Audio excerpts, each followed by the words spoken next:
Hi everyone, आज के session में आप सभी का स्वागत है। वेलकम टू स्वरूप एकेडमी। आज की इस वीडियो में बहुत ही महत्वपूर्ण टॉपिक पर चर्चा करने वाले हैं। वह है झारखंड में जो जेपीएससी के द्वारा झारखंड एलिजिबिलिटी टेस्ट जो आयोजित होने वाला है, उसमें जो पेपर्स हैं, 2 पेपर की ये परीक्षा होगी। तो जो पेपर्स हैं उसके सिलेबस क्या रहेंगे, तो यह जानना बहुत ही ज़रूरी है। पिछला वीडियो में हमने जो सिलेबस का पैटर्न रहेगा, जो जेट आयोजित की जाएगी उसका पैटर्न क्या रहेगा, उसमें कौन कौन से पेपर रहेंगे, वो सारी चीज़ डिस्कस हम कर चुके हैं। आज हम लोग यहाँ पर जो पेपर वन की बात करें तो पेपर वन सारे छात्रों के लिए, मतलब कि आप किसी भी विषय में जेट परीक्षा देते हैं तो पेपर वन आपके लिए कॉमन होगा। पेपर टू आपका सब्जेक्ट स्पेसिफिक होगा, जो पीजी के आधार पर तय होगा। पीजी में जो आपका ऑनर्स पेपर है उसी के आधार पर तय होगा कि आपको पेपर टू में आपको किस सब्जेक्ट का चयन करना है। लेकिन पेपर वन जो होता है सभी छात्रों के लिए कॉमन होता है। और पेपर वन की बात करें तो ये बहुत ही महत्वपूर्ण पेपर होता है और स्कोरिंग सब्जेक्ट भी होता है।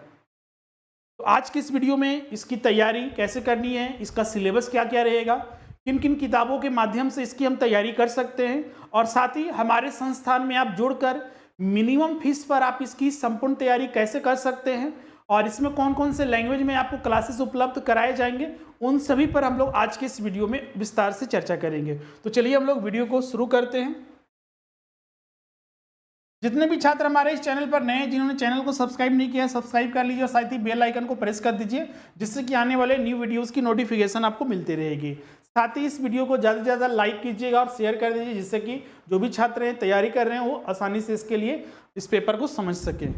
अगर हम बात करें तो जो हमारे यहाँ क्लासेस आपको उपलब्ध कराई जा रही है, जैसा कि आपको पता होगा कि हमारे यहाँ झारखंड में जो विभिन्न या फिर सेंट्रल लेवल की जो शिक्षक भर्ती परीक्षा होती है उसके लिए विभिन्न आपको यहाँ पर तैयारी कराई जाती है, टीजीटी, पीजीटी। उसी तरह जेट के लिए भी, नेट के लिए भी आपको यहाँ पर संपूर्ण तैयारी कराई जाएगी। आपको ऑफलाइन क्लासेस जैसा आपको ऑनलाइन सारी सुविधाएं उपलब्ध कराई जाती है, जो कि हमारे एप्लीकेशन स्वरूप लर्निंग ऐप पर सारे ये कोर्सेज आपको उपलब्ध कराया जाएगा। और अभी आप जेट के लिए आप एडमिशन लेते हैं तो आपको एडिशनल आपको 1000 डिस्काउंट भी मिलेगा। तो मिनिमम फीस पर आप पेपर वन और पेपर टू के लिए आप ज्वाइन कर सकते हैं, जिसमें कि आपको लाइव क्लास हो गया, लाइव क्लास का हर एक क्लास का रिकॉर्डिंग भी मिलेगा, नोट्स मिलेंगे, वीकली टेस्ट, मॉक टेस्ट हो गया, लास्ट में फिर आपको फुल मॉक टेस्ट भी आपको उपलब्ध कराया जाएगा, जिससे कि एग्जाम से पहले आप खुद को जांच कर सकें। क्योंकि ये परीक्षा भी ऑनलाइन होती है तो ऑनलाइन माध्यम से आपको फुल मॉक टेस्ट भी मिलेगा, जिससे कि आप संपूर्ण आप चीज़ों को समझ सके, प्रैक्टिस कर सके और ज़्यादा से ज़्यादा स्कोर प्राप्त कर सके, क्योंकि इसमें स्कोर जितना ज़्यादा रहेगा उतना ही आपके लिए बेस्ट रहेगा। साथ ही इसमें आपको एमसीक्यूज का जो कलेक्शन मिलता है, 4000 से ज़्यादा एमसीक्यूज आपको कराए जाते हैं। क्लासेस अब कैसे ज्वाइन करना है, तो इसमें आप पेपर वन के लिए या पेपर टू के लिए या फिर बोथ पेपर के लिए हमारे यहाँ क्लासेस ज्वाइन कर सकते हैं। पेपर टू में आपका डिफरेंट सब्जेक्ट, जैसे कि आपका कॉमर्स हो गया, इकोनॉमिक्स हो गया, मैथ्स हो गया, हिंदी लिटरेचर हो गया, और भी अन्य विषयों की क्लासेस हमारे यहाँ प्रारंभ हो चुकी है। इसमें आपको ज्वाइन करने के लिए जो हमारा ऐप है, ऐप में जाकर स्टोर में सेक्शन में जाकर आप कोर्सेज परचेज कर सकते हैं, या फिर स्क्रीन पर जो नंबर दिख रहा है 7004579780, इस पर भी आप कांटेक्ट करके आप एडमिशन ले सकते हैं। इस पर अपना नाम और सब्जेक्ट लेकर व्हाट्सअप कर दीजिए, वहाँ पर एडमिशन के प्रोसेस और पेमेंट का लिंक और पेमेंट फोन पे या गूगल पे या फिर अन्य माध्यम से पेमेंट कर सकते हैं। उसके बाद आपका पेमेंट के बाद आपका क्लास जो है स्टार्ट हो जाएगा। अब चलिए हम लोग जो पेपर वन का जो सिलेबस है और जो उसकी तैयारी है उसको हम लोग समझते हैं। और ये सारे जितने भी क्लासेस आपको बताते हैं हमारे ऐप पर, स्वरूप लर्निंग ऐप पर उपलब्ध होगा। आपको बता दें, झारखंड एलिजिबिलिटी टेस्ट के लिए जेपीएससी ने नोटिस जारी कर दिया है, जिसके लिए जो परीक्षा की संभावित तिथि है, जो कि मई जून के लगभग बताया गया है, लेकिन हो सकता है कि इसमें ये संभावित तिथि है एक्सटेंड होगा ही, क्योंकि अभी तक इसके फॉर्म नहीं आए हैं, लेकिन इसका फॉर्म जो है जल्दी आने वाला है। अगर हम बात करें जो परीक्षा है आपका जेट, ध्यान रखिएगा, जो जेट का जो सिलेबस है वो यूजीसी नेट के तर्ज पर ही लिया जा रहा है, उसी के तर्ज पर आपका यहाँ पर होगा। तो जो छात्र नेट की भी तैयारी सिर्फ करना चाहते हैं या फिर दोनों की तैयारी करना चाहते हैं तो क्लासेस में वो जुड़ सकते हैं। अगर हम बात करें जो जेट जेपीएससी के द्वारा, झारखंड पब्लिक सर्विस कमीशन के द्वारा आयोजित किया जाएगा, जिसमें कि अगर हम इसके पैटर्न की बात करें तो इसमें पेपर वन और दूसरा जो होगा आपका पेपर टू होगा। पेपर वन जो होगा जनरल पेपर होगा, जो कि सभी छात्रों के लिए कॉमन रहता है। इसमें 50 प्रश्न पूछे जाते हैं, जो कि आपका अलग अलग टॉपिक से ये 50 प्रश्न पूछे जाते हैं, आपको हम बताएंगे सिलेबस में। इसमें टोटल 10 यूनिट होता है और हर एक यूनिट से फिक्स है कि 5 प्रश्न पूछा जाएगा, तो इसमें 50 प्रश्न आता है आपका। मतलब कि सबसे मेरे लिए बेस्ट यहाँ पर यह है कि हर यूनिट से फिक्स है कि जिसमें 10 यूनिट दिया गया है तो हर एक यूनिट से 5 प्रश्न आएगा ही। पेपर 2 की अगर हम बात करें तो 100 प्रश्न रहता है, जो कि हर एक प्रश्न जो होता है वो 2 अंकों की होती है और ये 200 अंकों की परीक्षा होती है। उसी तरह पेपर 1 भी आपका 2 अंक की हर एक प्रश्न होता है, तो ये 100 अंकों की परीक्षा होती है। फाइनल मेरिट लिस्ट जो आपका बनेगा, फाइनल मेरिट लिस्ट जो बनेगा आपका, ये 300 अंकों पर ये आपका फाइनल मेरिट लिस्ट बनता है। आप इसमें जितना ज़्यादा स्कोर करेंगे, जैसा कि हमने पिछले वीडियो में भी बताया था, अगर आप असिस्टेंट प्रोफेसर के लिए एलिजिबल होना चाहते हैं तो कम से कम आपका 55% आपको लेके चलना पड़ेगा।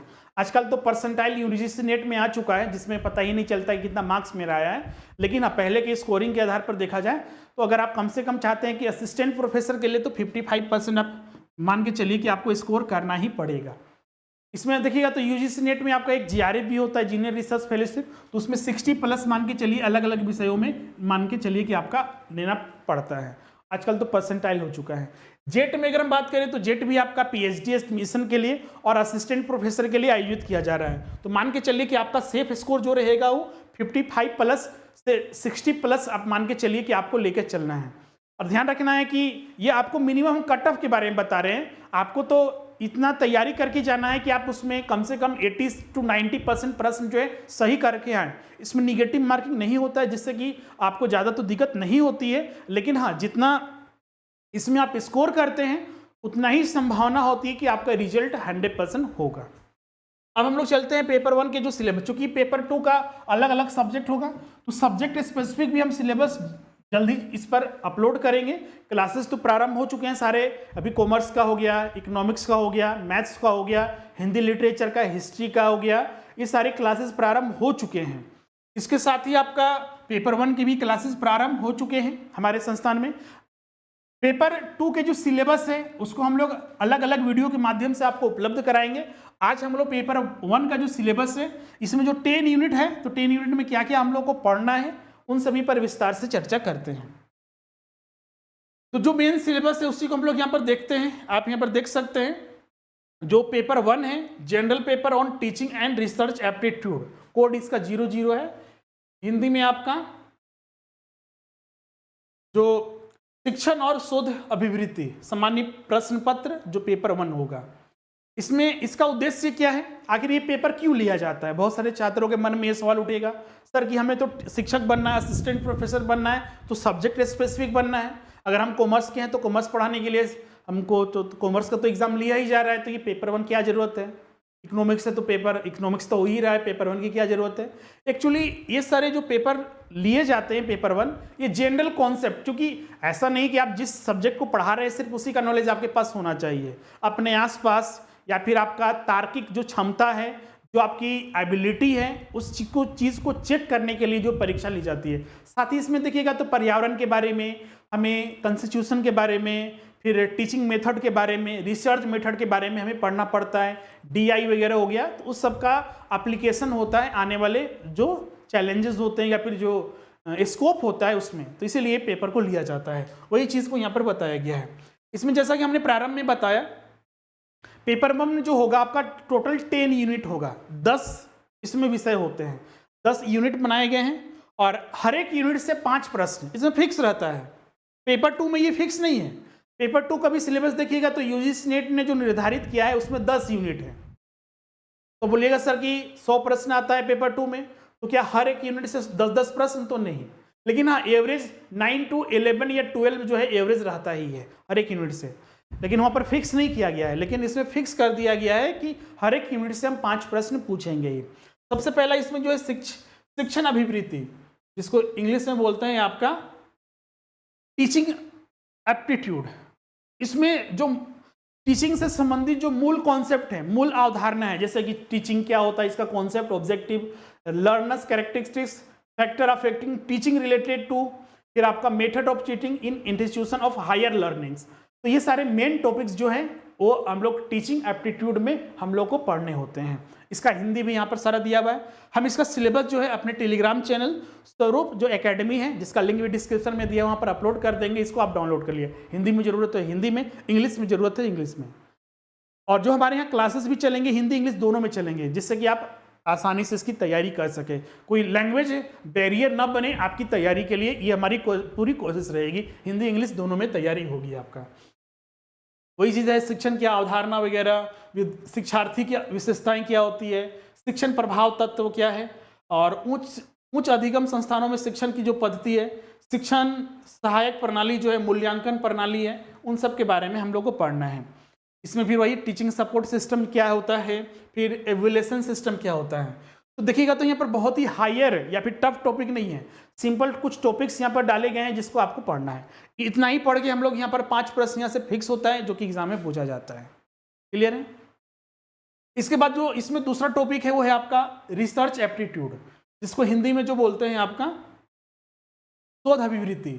इसमें शोध के बारे में, रिसर्च के बारे में, रिसर्च के जो मूल कॉन्सेप्ट है, अवधारणा है, अर्थ विशेषताएं क्या है, इसकी शोध पद्धतियां जो हैं, शोध के जो विभिन्न चरण हैं, जो विभिन्न स्टेप्स हैं, स्टेप्स ऑफ रिसर्च क्या होती है, फिर थेसिस एंड आर्टिकल राइटिंग जो होता है उसके बारे में, शोध प्रबंध एवं आलेख लेखन के बारे में, शोध में ICTC का जो उपयोग है, अनुप्रयोग है। जैसे कि आजकल हर चीज देखिएगा तो टेक्नोलॉजी बेस्ड हो चुका है, तो ICT क्या अनुप्रयोग है, इसका एप्लीकेशंस क्या है, उन सब के बारे में जो है हम लोग को इसमें पढ़ना है।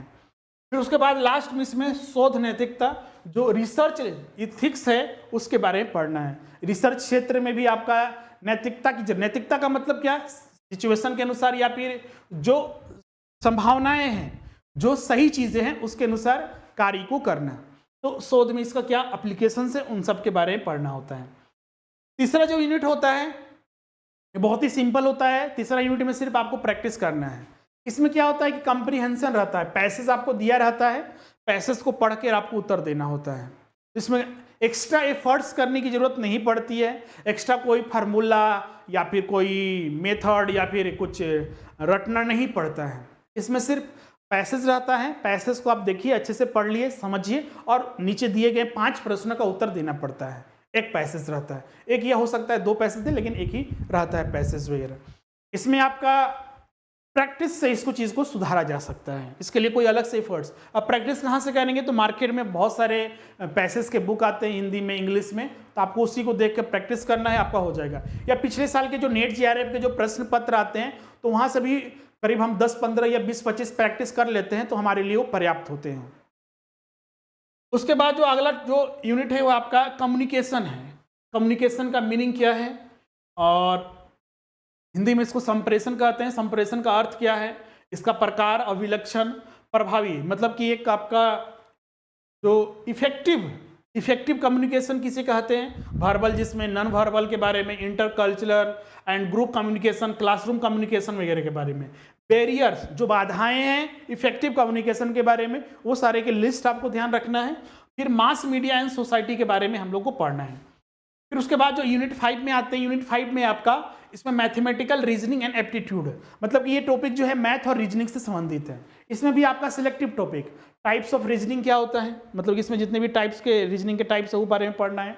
फिर नंबर सीरीज के बारे में, लेटर वगैरह हो गया। फिर मैथमेटिकल एप्टीट्यूड, जिसमें कि फ्रैक्शन हो गया, टाइम हो गया, डिस्टेंस हो गया, ratio, proportion and percentage, profit and loss, interest and discounting and average वगैरह पढ़ना है। मतलब कि ये सब लिस्ट है। इसमें बहुत सारे छात्र पूछते हैं सर कि इसमें ट्रिग्नोमेट्री, जेनोमेट्री, मेंसुरेशन वगैरह वो सब पढ़ना है, तो बिल्कुल नहीं। इसमें जैसे कि आप जनरल अगर मैथ पढ़ते हैं ना, तो उसमें 2 होता है, एक सिंपल मैथ्स वगैरह होता है जनरल मैथ्स, और एक होता है एडवांस मैथ।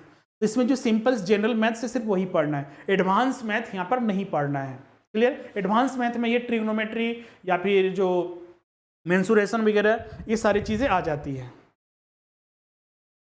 फिर उसके बाद जो यूनिट 6 है लॉजिकल रीजनिंग। रीजनिंग के यहाँ पर टॉपिक्स जो है थोड़ा ज़्यादा पढ़ने हैं। रीजनिंग से टॉपिक्स जो है यहाँ पर जो आयोग ने जो सिलेबस बनाया है उसमें थोड़ा ज़्यादा पढ़ना है। इसमें क्या क्या चीज़ें, फिर लॉजिकल रीजनिंग में आपका आर्गूमेंट्स वगैरह के बारे में, जिसमें कि आपका असर्शन रीजनिंग टाइप के यहाँ पर प्रश्न पूछे जाते हैं एडवांस लेवल के। जेट ये पहली बार दूसरी बार आयोजित हो रहा है, तो हो सकता है इसमें इस तरह के प्रश्न पूछा जाए, लेकिन आपकी तैयारी जो है उसी प्रकार से होनी चाहिए। हमारे संस्थान की भी यही जो कोशिश होती है कि आपको भी तैयारी उसी प्रकार हो जाए। अगर एग्जाम में अगर टफ प्रश्न पूछा जाए, मीडियम या फिर लो लेवल के प्रश्न पूछा जाए, आप उसे आसानी से उत्तर दे सके।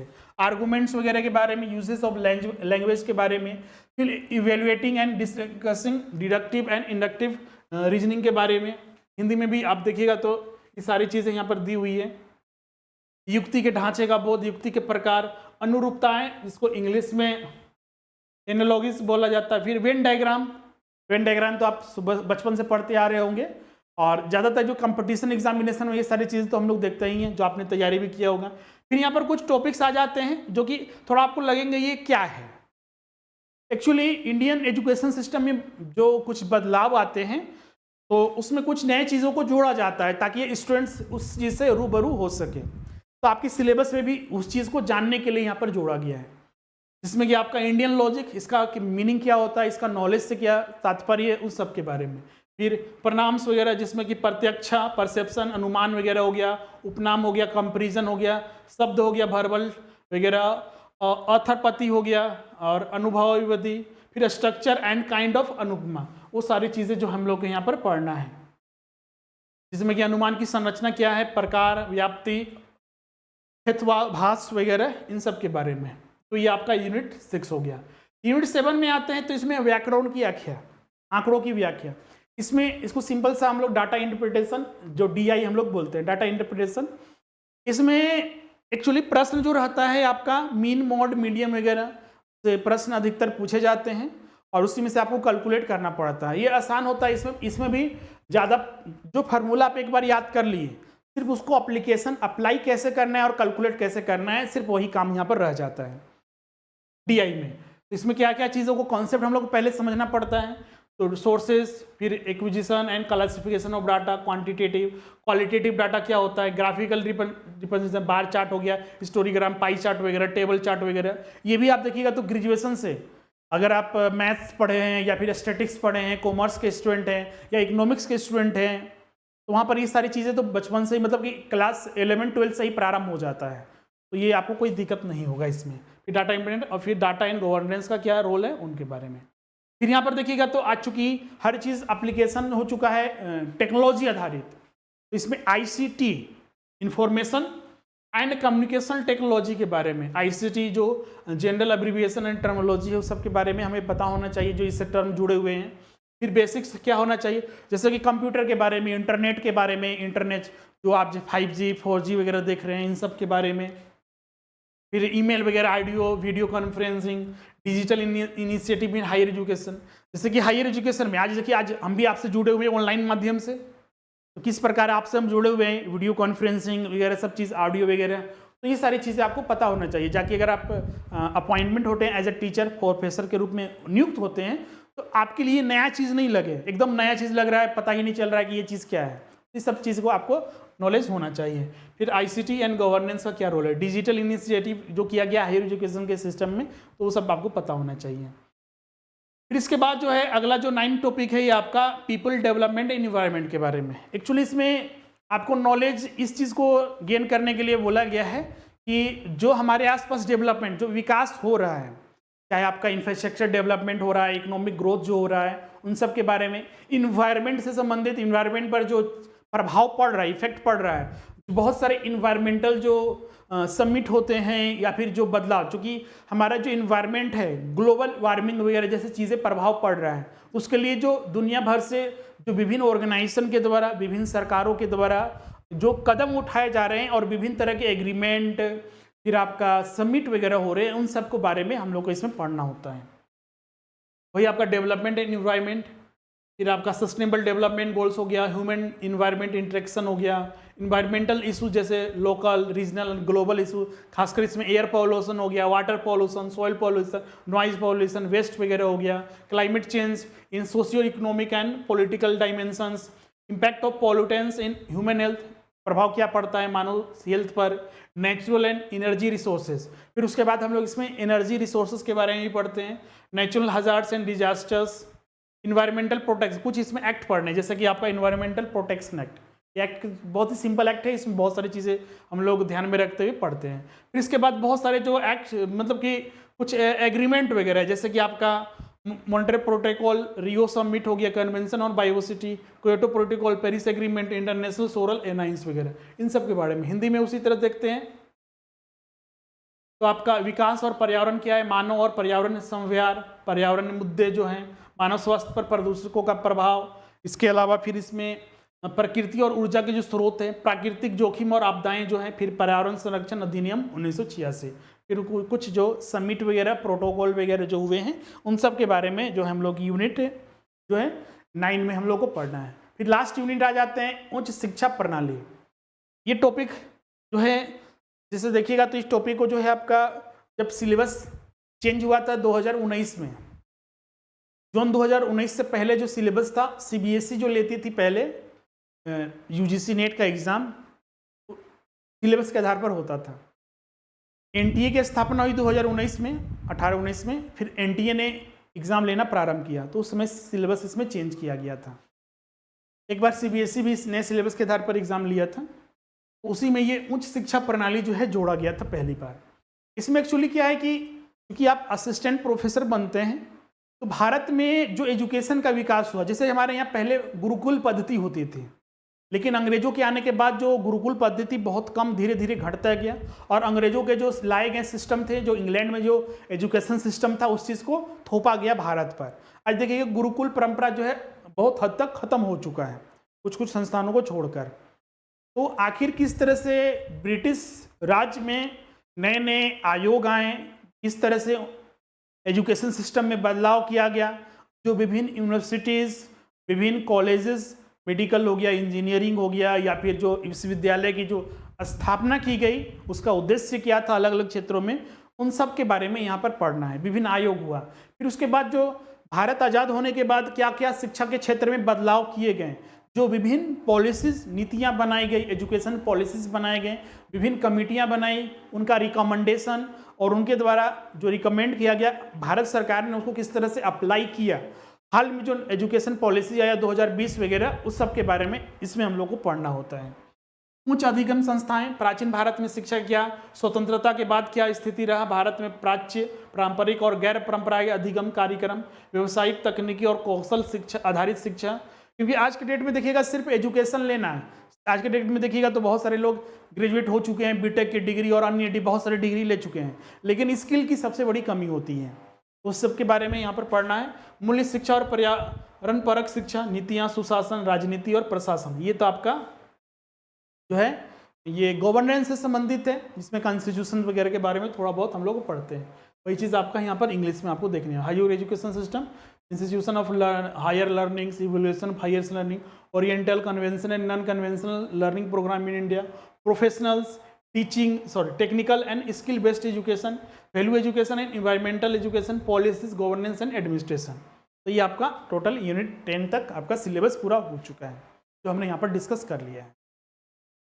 अब इसमें देखिएगा तो जो टॉपिक आपको देख के बहुत सारी चीज़ आपको पहली बार अगर आप देख रहे होंगे तो नया लगेगा। अगर पहले से आप यूजीसी नेट की तैयारी कर रहे होंगे तो आपको उतना ज़्यादा दिक्कत नहीं होगी। बहुत सारे छात्र क्या करते हैं, बुक उठा कर रटने लगते हैं। तो हर टॉपिक का मीनिंग समझिए, उसके सिलेबस को समझिए, क्योंकि जो भी एग्जाम को अगर पास करना है सिलेबस को अच्छे से समझकर उसके अनुरूप आप तैयारी करते हैं विभिन्न रिसोर्सेज के माध्यम से, चाहे हमारे संस्थान से जुड़कर या कोई और अच्छे संस्थान से जुड़कर, या फिर मटेरियल उसके अनुसार जुटाकर सेल्फ स्टडी भी करते हैं, तो आपको 100% जो है सफलता मिलती है। अगर आप इसको चीज़ को बिना समझे बस बुक उठा लिए, हाँ पेपर 1 है पढ़ना है, मार्केट गए एक बुक उठा लिए, या फिर कोई संस्थान में जुड़कर तैयारी कर रहे हैं, पता ही नहीं चल रहा है इसमें कि आप किस तरह से समझना है चीज़ों को, टॉपिक को पढ़ना है, इससे रट रहे हैं, तो रिजल्ट कहाँ से होगा, बिल्कुल नहीं होगा। तो ये इसलिए ज़रूरी है आपको। अब जो हमने प्रारंभ में आपको बताया था कि हर एक यूनिट से आपका 5 प्रश्न रहेंगे और हर एक प्रश्न जो होगा आपका 2 अंकों का होगा। 5 question each carrying 2 marks are to be set from each model, हर एक जगह से आपको पूछे जाएंगे। क्लियर है? तो ये पेपर 1 का जो सिलेबस था वो सारा चीज़ हमने यहाँ पर डिस्कस कर लिया है। अब इसकी तैयारी करने के लिए, तो इसकी तैयारी करने के लिए देखिएगा तो बहुत सारे स्टूडेंट सेल्फ स्टडी करेंगे। तो सेल्फ स्टडी के लिए आपको बता दें, मार्केट में देखिएगा तो जाइएगा तो इसके लिए अलग अलग टॉपिक के बुक्स नहीं मिलते हैं। तैयारी है कि आप इसके लिए अलग से तैयारी करते रहिए, नोट्स बनाइए, सेल्फ स्टडी कीजिए। सेल्फ नोट्स बनाना जरूरी होता है हर एक टॉपिक का, उसके अनुरूप आप हर एक टॉपिक का अलग अलग बुक जुटाना पड़ेगा। बहुत सारे सिंगल बुक्स भी आते हैं, अरिहंत का आता है, प्रतियोगिता दर्पण का आता है, प्रतियोगिता साहित्य का आता है, और भी बहुत सारे पब्लिकेशंस के, पियर्सन का आता है, बहुत सारे पब्लिकेशन के बुक्स आते हैं। तो आपको एक सिंगल जो बुक आता है सिर्फ आपको एक हेल्प करता है कुछ चीज़ों को समझने के लिए। जो टॉपिक कहीं नहीं मिल रहे हैं वो टॉपिक से आप वहाँ से कवर कर सकते हैं। बाकी आप इंडिविजुअल बुक्स के आधार पर जो विभिन्न रिसोर्सेज है उसको जुटाकर आप इसकी तैयारी कीजिए, 100% रिजल्ट होगा। बाकी आप हमारे संस्थान में भी जुड़कर आप इसकी संपूर्ण तैयारी कर सकते हैं। पेपर 1 और पेपर 2 की आपको यहाँ पर कंप्लीट तैयारी कराई जाएगी, जिसमें आपको लाइव क्लास हो गया, हर एक लाइव का आपको रिकॉर्डिंग सेशन हो गया, डाउट सेशन हो गया, पीडीएफ हो गया, सॉफ्ट कॉपी हो गया, ये सारी चीज़ें आपको उपलब्ध कराई जाएगी पेपर 1 और पेपर 2 की। आप अगर चाहे सिर्फ पेपर 1 का ज्वाइन करना या पेपर 2 का ज्वाइन करना तो उसके अनुसार आप तैयारी कर सकते हैं, या फिर दोनों पेपर ज्वाइन करना चाहते हैं तो दोनों की आप तैयारी संपूर्ण हमारे संस्थान में जुड़कर कर सकते हैं। अभी आपका कोई भी कोर्स में आप ज्वाइन कीजिएगा तो आपको 1000 एक्स्ट्रा डिस्काउंट मिलेगा। अभी जैसे कि जो पेपर 1 में आप ज्वाइन करते हैं तो इसका 5000 फीस है, ऐसे टोटल देखिएगा तो इसका 10,000 है, लेकिन इसमें 50% डिस्काउंट है तो 5,000 आपको पड़ेगा।